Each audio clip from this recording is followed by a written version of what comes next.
Hola, buen día, ¿cómo están?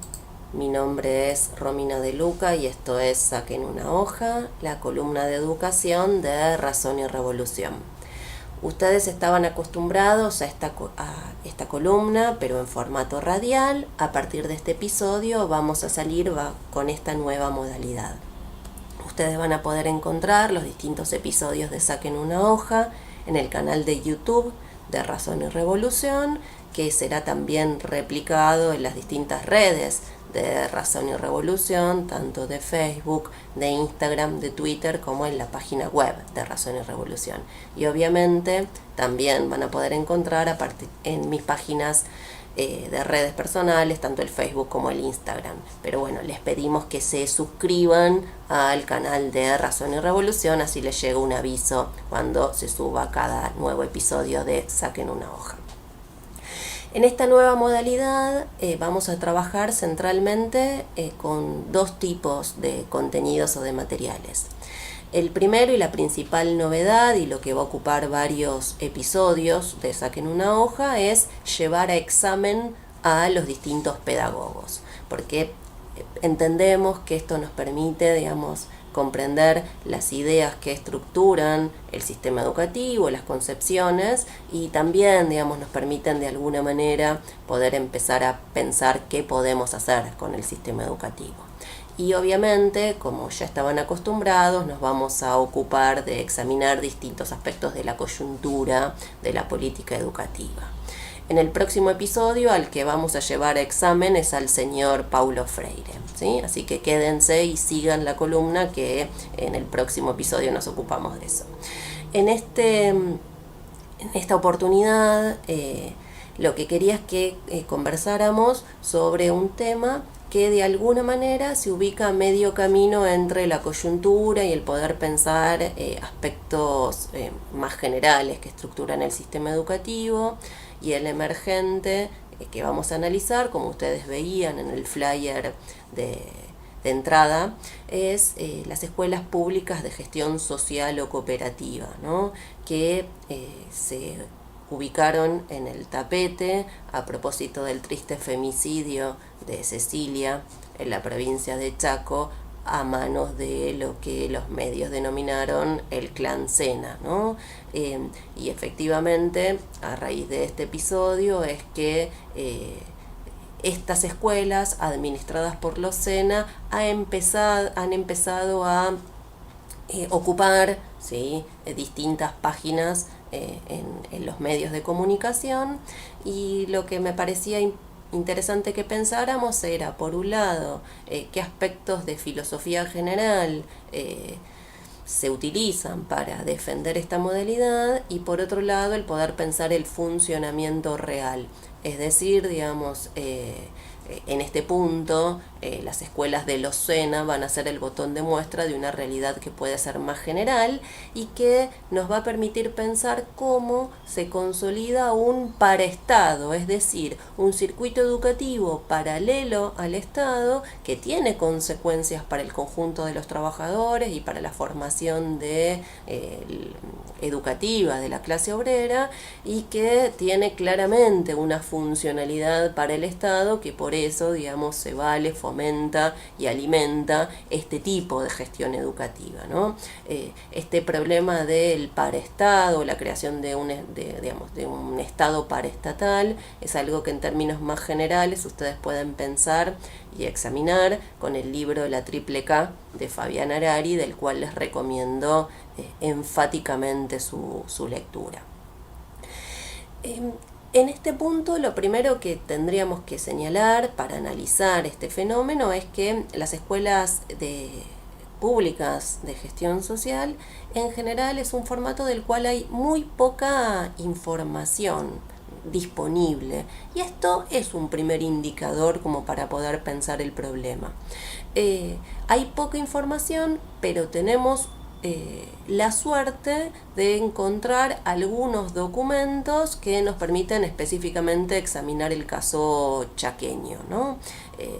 De hecho, en efecto, para poder pensar, ¿sí?, qué es lo que ocurre en la provincia de Chaco, en el año 2020 se realizó el Congreso Pedagógico Chaqueño. En realidad se iba a realizar, fíjense que ustedes pueden ver en pantalla, organizado por el mismo Ministerio de Educación, y uno de los documentos que aparecían en el debate, digamos, en ese congreso tenía que ver con las escuelas públicas de gestión social, ¿no? Y efectivamente lo primero que aparece es cuál es la definición, es decir, cómo se entienden estas escuelas, ¿no? Y se van a definir, y aparece así en el documento, como las que están gestionadas por movimientos sociales, organizaciones políticas, sindicales, cooperativas, bachilleratos populares u otros tipos de organizaciones civiles que se van a organizar de forma colectiva, comunitaria y autogestionada, con el interés compartido de contribuir a una transformación social, ¿no? En ese sentido, lo que destaca también el documento es que se trata de experiencias que surgen como iniciativa de estos espacios, y por eso, digamos, pueden funcionar tanto en fundaciones, asociaciones civiles, entidades religiosas, entidades políticas, fábricas y empresas recuperadas, en donde lo que van a intentar es garantizar el derecho humano a la educación de una población que ha sido vulnerada.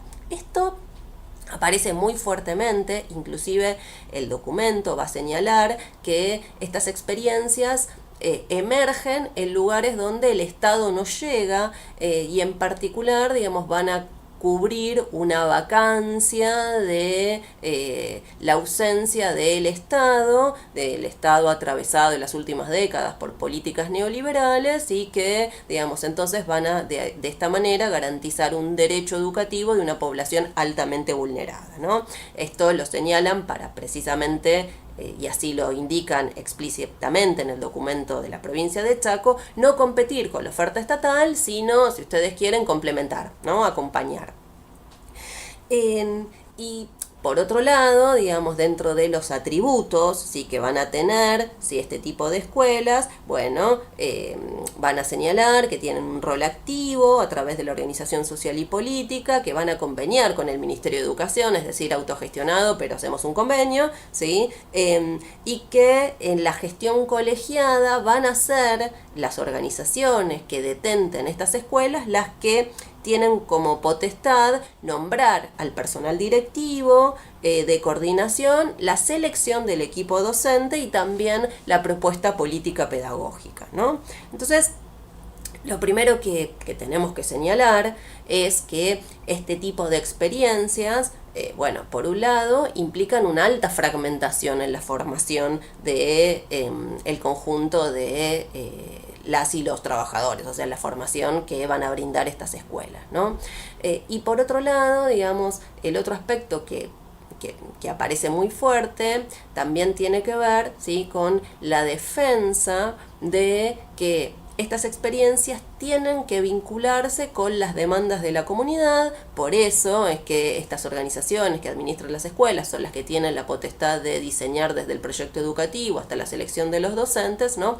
Y esto, digamos, esta idea de que hay que vincularse con la comunidad, y ahora vamos a ver qué consecuencias esto tiene con cómo se conciben los saberes, es algo que, digamos, no es privativo únicamente de las escuelas públicas de gestión social, sino que también aparece en otras experiencias educativas del mismo tipo, ¿sí?, defendidas, digamos, con filosofía progresista, como el Plan Fines o los bachilleratos, ¿no? Esta idea de que, bueno, de que hay una comunidad que demanda y entonces, digamos, una organización va y la satisface, y que por otro lado, digamos, esa demanda tiene que ver con políticas neoliberales de desaparición del Estado, ¿no? Y entonces, bueno, ahí se va a cubrir un espacio no cubierto anteriormente. Pero esta ligazón no solo la vemos en estas experiencias educativas, que uno podría decir que son similares, bachillerato populares, escuelas públicas de gestión social, las escuelas del Plan Fines, pero también, digamos, esta idea de que es la demanda la que debe estructurar el interés educativo. La verdad es que lo podemos encontrar en experiencias educativas propuestas como Javier Milei, ¿sí? Cuando habla de la creación de las escuelas voucher, además de que la filosofía que estructura eso, ¿sí? Tiene que ver con que el mercado resolverá todos los problemas, digamos, lo que encuentra es esto, que es la demanda la que debe estructurar esa oferta educativa, ¿no? Entonces veamos que lo primero que podemos decir es que es un mismo principio el que, digamos, se sostiene en teoría ambos lados de la grieta, ¿no? Pero fíjense que, digamos, esta idea, ¿sí?, de acercarse a la comunidad va a ir de la mano de otra que involucra los saberes e involucra también o justifica esta potestad de selección del personal docente, ¿no? Fíjense que en general, digamos, todas estas experiencias tienen una matriz anti-intelectual muy fuerte, ¿sí? En donde, digamos, lo que van a sostener es que estas propuestas educativas en realidad tienen que reconocer saberes experienciales, vivenciales, que circulan en la comunidad, ¿sí? Y que efectivamente pueden dar lugar a la creación de un educador popular, ¿no? Esto como si las y los docentes que son intelectuales, que ejercen una tarea intelectual, no formaran parte de las filas de la clase obrera, ¿no? Entonces, lo primero que hay que señalar tiene que ver con esto, ¿no? Que hay un vaciamiento de lo que es el conocimiento, que se va a equiparar el conocimiento científico con el conocimiento vivencial, ¿no? Como si estuvieran en el mismo nivel. Esta idea lo que permite entender es algo que, digamos, aparecía problematizado en los medios de comunicación cuando se analizaba concretamente el caso de Merenciano Sena y se preguntaban por qué alguien que no es docente era el director de una escuela. Bueno, de esto nos vamos a ocupar ahora en un ratito, ¿sí? Pero efectivamente esta matriz que equipara, ¿sí?, con el sentido común, con el conocimiento científico y que en ambos lados tenemos educadores, algo que aparece en la filosofía freiriana, ya lo vamos a ver, ¿sí? Bueno, es algo que emerge en este tipo de experiencias, ¿no? Y en este punto, esta equiparación es también la que nos va a permitir, ¿sí?, o les va a permitir a estas experiencias, ¿sí?, sostener y defender, ¿sí?, que son ellas quienes tienen los atributos de seleccionar a su personal docente, como veíamos recién, ¿no? Y fíjense que acá, digamos, lo primero que tenemos que decir es que va a haber una contradicción muy grande, ¿sí?, entre las ideas que se van a defender, ¿sí?, en términos de cómo estos mecanismos van a operar como un vaciamiento curricular, veíamos antes, pero también, digamos, en clave de precarización laboral, ¿sí? Porque fíjense que, digamos, se sostiene y el documento, ¿sí?, lo plantea explícitamente, ¿sí?, dice, bueno, nos consideramos dentro de la identidad de la clase trabajadora, es necesario regirnos por el estatuto del docente, es decir, las escuelas públicas de gestión social defienden, ¿sí?, que en esos espacios educativos rija, ¿sí?, el estatuto del docente, con excepción, y así lo dice en el documento chaqueño, ¿sí?, del ingreso y la permanencia de los y las trabajadores de la educación, la cual es una potestad de las organizaciones sociales que llevan adelante el proyecto educativo. Y fíjense que acá hay una contradicción muy grande, ¿sí? Porque uno puede decir, bueno, en teoría, esta defensa del estatuto, mientras se esté trabajando, habla de que estas experiencias no avanzan en la precarización laboral, pero efectivamente avanzan y posibilitan ese fenómeno que en última instancia es un ataque a las conquistas del conjunto de las y los trabajadores, porque hay una contradicción muy grande entre sostener que para el ingreso a la docencia no rijan los derechos estatutarios, es decir, digamos, los derechos laborales conquistados por las y los trabajadores, que establecen cuáles son los mecanismos de ingreso a la docencia y entonces establecen una pauta común para el conjunto de las y los trabajadores, ¿sí? Que además se habilita con esta idea de la vinculación con el proyecto, el despido arbitrario. Eso quiere decir, digamos, guardarse el derecho de permanencia de las y los trabajadores, ¿no? Entonces te selecciono arbitrariamente con criterios que no necesariamente implican que seas docente. Decido cuándo te voy a despedir, pero en el mientras tanto quiero que tengas pleno derecho estatutario. Y lo que hay que decir acá, ¿sí? Es que no se pueden conciliar ambas contradicciones, ¿sí? Y que efectivamente entonces lo que implica este proceso son nada más que avances en las condiciones de trabajo del conjunto de los trabajadores a partir de instaurar formas de precariedad laboral, ¿no? Entonces, digamos, este es un primer elemento que hay que señalar fuertemente. Y por otro lado, ¿sí? El otro aspecto que aparece en la justificación de estas experiencias de gestión social tiene que ver con que estos formatos son formatos más, llamémosle, amigables, ¿sí? A la población educativa que los va a recibir, y entonces garantizan la permanencia educativa, ingreso, permanencia y egreso, ¿no? Y lo cierto es que lo que hay que decir es que estas experiencias no pueden garantizar algo que tampoco garantiza el resto del sistema, ¿sí? Que es que, por ejemplo, digamos, la escuela secundaria no implique, digamos, altos niveles de deserción, fenómeno que en realidad se explica, sabemos y lo hemos discutido en este espacio en múltiples oportunidades, ¿sí? Como producto de, bueno, digamos, no podemos tener una escuela que no refleje de alguna manera esa realidad social más general, donde la mitad de la población en Argentina es pobre y le sobra este sistema social. Entonces, en realidad, digamos, bueno, ese fenómeno no lo puede resolver ni la modalidad común ni la modalidad de gestión social y comunitaria. Dicho esto, digamos, entonces lo primero que hay que señalar sí tiene que ver con, bueno, ¿no? Poder contrastar los mitos de lo que se dice con la realidad, ¿no? Entonces la realidad es, digamos, se presentan como experiencias que surgen, digamos, al calor de una demanda no satisfecha, y ahora vamos a ver, cuando uno analiza los pocos datos oficiales que hay, que en realidad esto es un mito. El mito de que en realidad, digamos, el conocimiento es igual, el conocimiento vivencial y experiencial, que el conocimiento científico, bueno, eso en realidad, digamos, lo que hace es derribar, ¿sí?, las condiciones educativas generales del conjunto de la población. El mito de que aquí no existen formas de precariedad laboral porque reclaman pleno derecho estatutario, pero no nos dicen que el ingreso y el despido de los docentes puede ser arbitrario. Y esto de que el ingreso de las y los docentes es supeditado a lo que la voluntad de las organizaciones sociales, se da en una provincia donde el mismo gobierno provincial reconocía hace un par de años que tenemos que había cerca de 20.000 docentes sin trabajo, ¿no?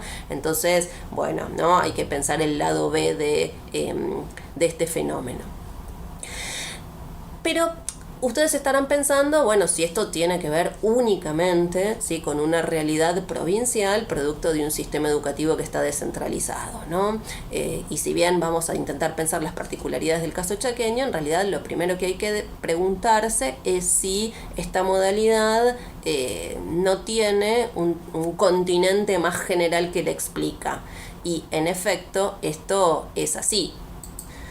Porque efectivamente en el año 2006, ustedes están viendo, ¿sí?, la tapa del diario Clarín, ¿sí?, de diciembre del 2006, cuando se sanciona la Ley Nacional de Educación, ¿sí?, que lo que decía la tapa es: a partir del 2007 la secundaria será obligatoria, ¿no?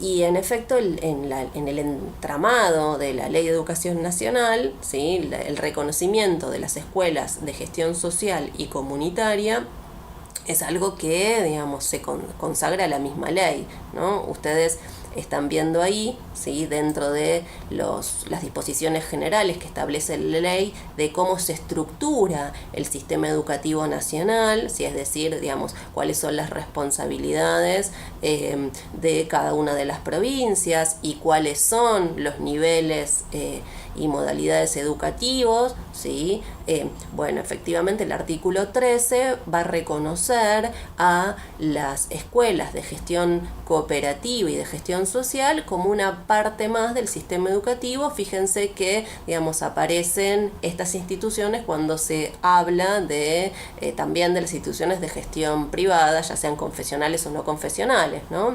Y el artículo 14 es muy claro en este punto porque lo que establece es que efectivamente, si las escuelas de gestión cooperativa y de gestión social son una parte más del sistema nacional de educación.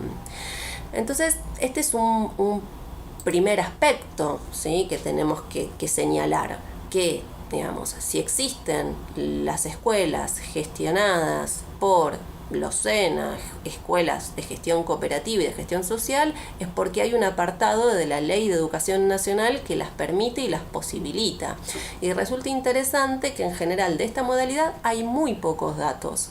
De hecho, en efecto, prácticamente sí son muy fragmentarios, y fíjense que la ley que crea o que reconoce esta modalidad, porque van a hablar de reconocimiento en el sentido que les planteaba antes, la idea de que, bueno, de que la desaparición del Estado neoliberal, el producto, digamos, de las políticas implementadas en la década de los 90, dejaron un gran vacío en términos educativos, y que ese vacío fue cubierto por las organizaciones sociales, ¿no? Entonces, la Ley de Educación Nacional dice reconocer este tipo de experiencias, pero fíjense que la ley es del 2006 y en realidad el primer relevamiento que hace el Ministerio de Educación Nacional data de 2020.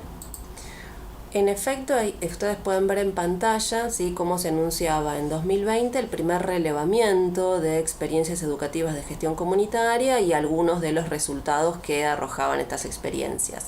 Lo cierto es que en julio del 2021 se publicó el primer relevamiento, que, dicho sea de paso, era voluntario, ¿no? Es decir, digamos, las distintas experiencias decidían responder el cuestionario y esto le suministraba a el Estado Nacional, ¿sí?, un indicador de las características de estas experiencias. En este punto, digamos, lo que resulta interesante para señalar, si tiene que ver con que este registro en realidad lo apenas mostraba la existencia de unas 285 experiencias, de las cuales en realidad 93 eran pura y exclusivamente gestión social y cooperativa.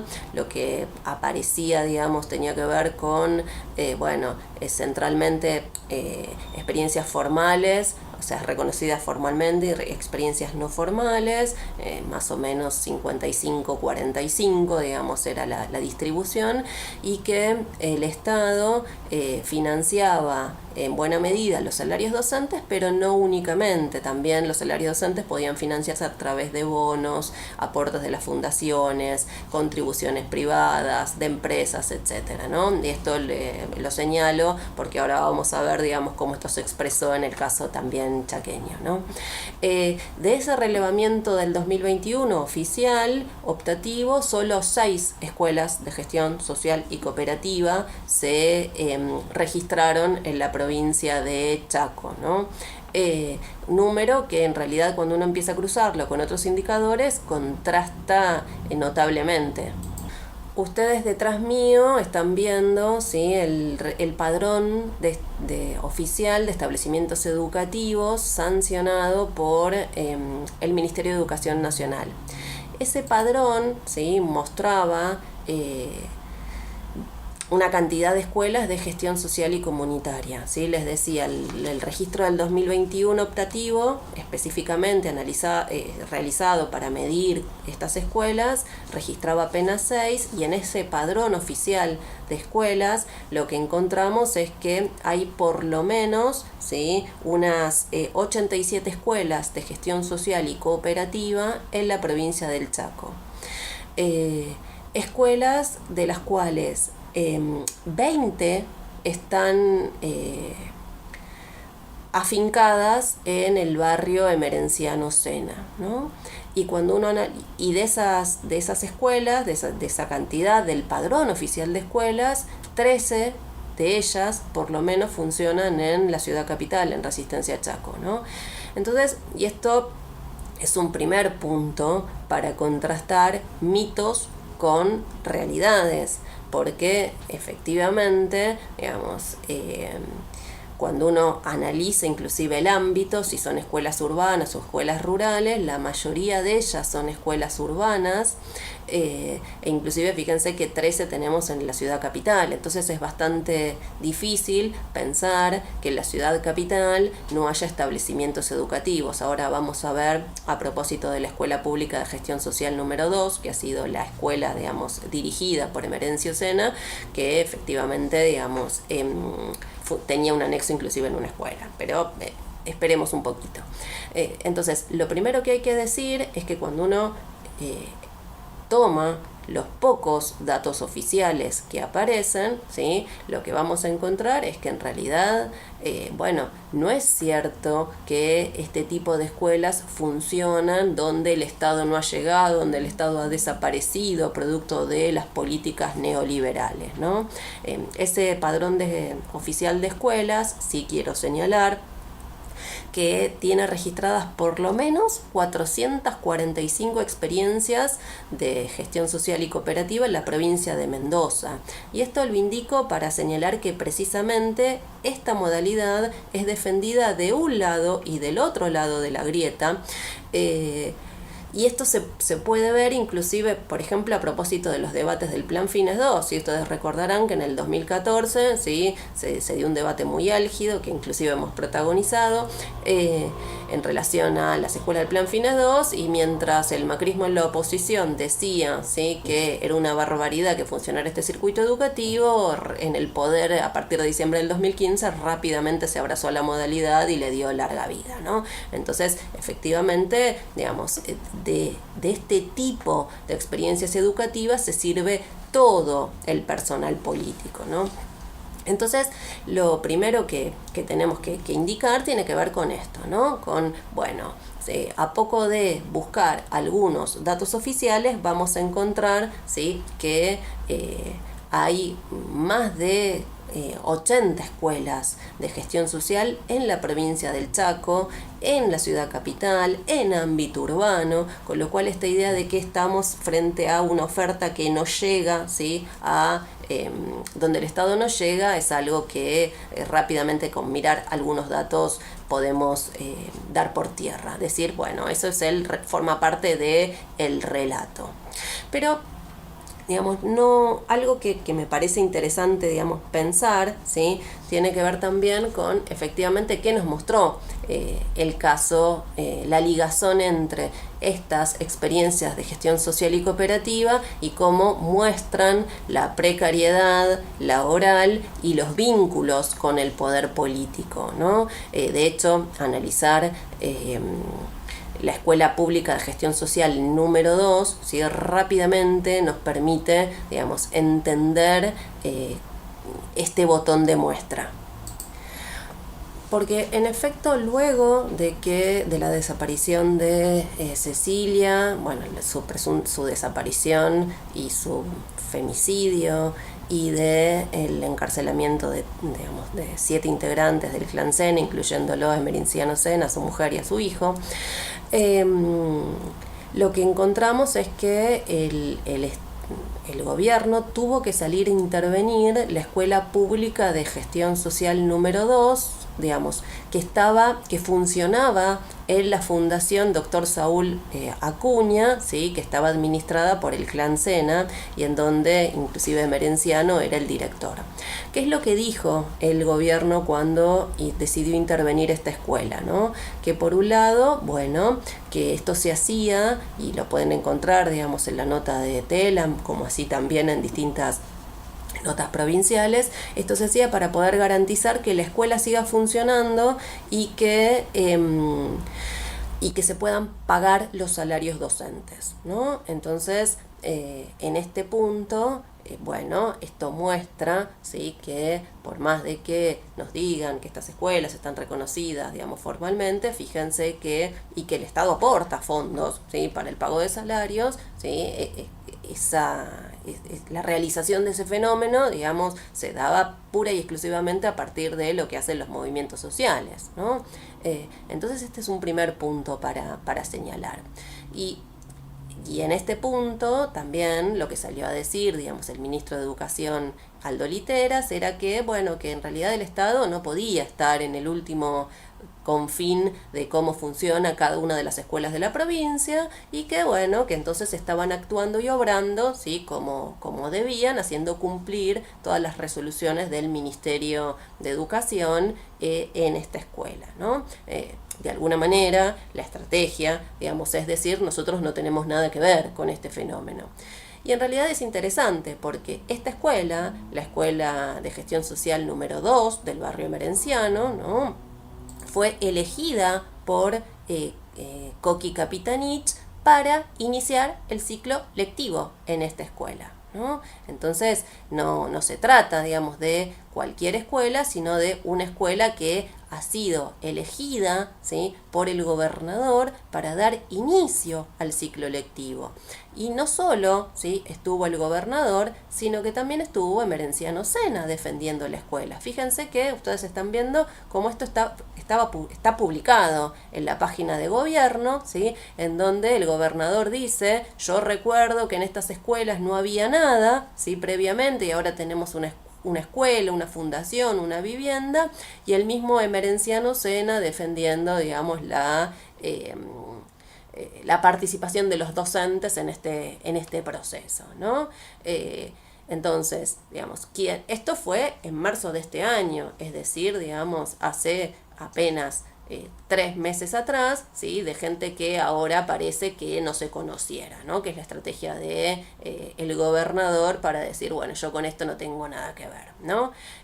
Y hay que decir que la elección de la escuela 2, la escuela de gestión social número 2 del barrio Emerenciano Sena, digamos, no fue únicamente elegida en el año 2023, sino también, ¿sí?, en el 2018 el gobernador Domingo Pepo eligió esta misma escuela para inaugurar el ciclo escolar, ¿sí?, de todas las escuelas de la provincia, ¿sí?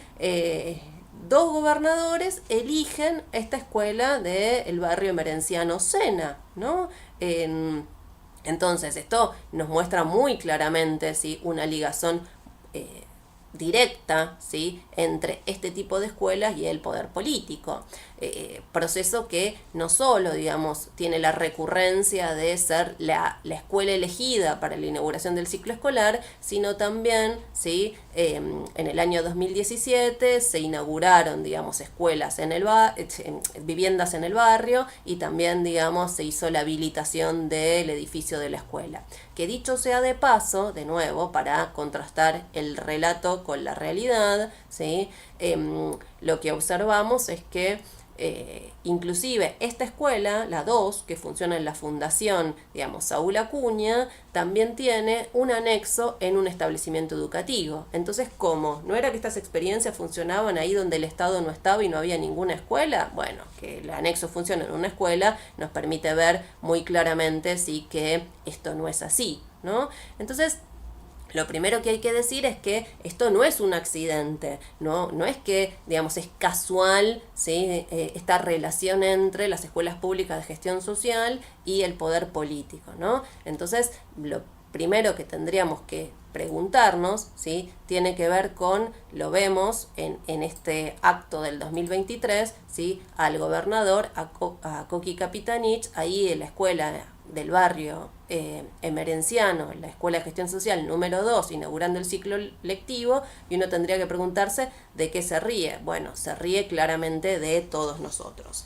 Entonces, lo primero que me parece que tenemos que tomar, ¿sí?, tiene que ver con esto, con el poder ver, ¿sí?, cómo esa impronta más general, digamos, se traduce en esta relación, ¿sí?, en la creación de un estado paralelo, porque inclusive, digamos, si si, como dice el relato, estas escuelas funcionaran en espacios donde no hay escuelas, lo que tendríamos que preguntarnos es si, digamos, sostenemos que cualquier lugar puede funcionar como una escuela, le reclamamos al Estado que construya todas las escuelas que están, que son necesarias. Entonces, lo primero que tenemos que señalar, como para ir concluyendo, ¿sí?, es que esta lógica de creación de este nuevo circuito de escuelas públicas de gestión social, en realidad son vectores de degradación educativa, a través de la equiparación, digamos, del conocimiento, digamos, experiencial con el conocimiento científico, a partir de, digamos, la introducción de mecanismos de precarización laboral en estas mismas escuelas, a partir de el privilegio y el predominio de los vínculos punteriles con con el poder político, ¿no? Y entonces en realidad esto a quién hay que preguntarse a quiénes beneficia, y beneficia a los punteros que administran y gestionan estas escuelas, y también, ¿sí?, al Estado, que se beneficia, digamos, de esto, introduciendo, como les decía recién, mecanismos de precarización laboral para el conjunto de los trabajadores, degradando la infraestructura escolar, es decir, digamos, argumentando que da lo mismo un árbol o una fundación que el Estado construya un edificio educativo con, digamos, todos los recursos necesarios para ello, ¿no? Y todo esto es defendido en clave progresista, ¿no?, en donde en realidad lo único que se hace es destruir la formación del conjunto de los trabajadores y las conquistas adquiridas por los trabajadores, en tanto y en cuanto estamos hablando de socavar los derechos de las y los trabajadores. Entonces, detrás de estas experiencias de gestión social y comunitaria, que en realidad, digamos, las del Clan Sena son un botón de muestra de una realidad más general, lo que podemos concluir es que, digamos, quien se va a marzo es la educación. Como les decía al principio, buena parte del espíritu, la filosofía que estructura estas propuestas están sostenidas en clave freiriana. Por eso, en el próximo episodio nos vamos a ocupar de llevar examen al señor Paulo Freire. Así que, amigas, amigos, si les gustó este episodio, compártanlo, coméntenlo, déjennos sugerencias sobre pedagogos para llevar examen y nos vemos en un nuevo episodio de Saquen una hoja.